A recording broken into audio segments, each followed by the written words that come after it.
কষ্টের সময় আমরা সবাই একটু আশা করি না কেউ মায়া করুক, মাথায় হাত বুলাই দেখ, কিন্তু এরকম মানুষ পাওয়া যায়? কান্না করানোর মানুষ পাবেন, চোখের পানি মুছে দেওয়ার মানুষ পাওয়া যায়। বান্দা যখন পৃথিবীতে কোনো কারো কষ্টে, অত্যাচারে, জুলুমে কান্না করতে থাকে বুক ফেটে, তখন আল্লাহ ফেরেশতাকে জিজ্ঞেস করে, ফেরেশতা আমার বান্দাকে এইভাবে কে কান্না করালো?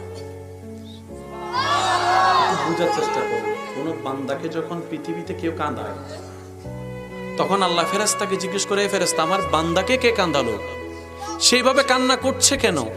তখন ফেরেশতারা বিস্তারিত বলে, আল্লাহ তার বাপ নাই তো, এতিম, মাথার উপর থেকে বাবার ছায়া যাওয়ার পরে তার বাপ চাচা যারা সবাই তাকে অত্যাচার করছে। রব বলে যে আমার বান্দার কেউ নাই সেজন্য তাকে জ্বালাচ্ছে।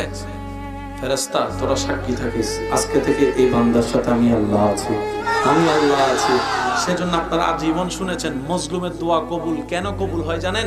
মজলুমকে যখন পৃথিবীর জালেমরা জুলুম করে অন্তর ভেঙে দেয়, তার আশেপাশে কেউ থাকে না, রব বলে যে বান্দা আমি আছি তোর সাথে, আমি আছি তোর সাথে, আমি আছি তোর সাথে।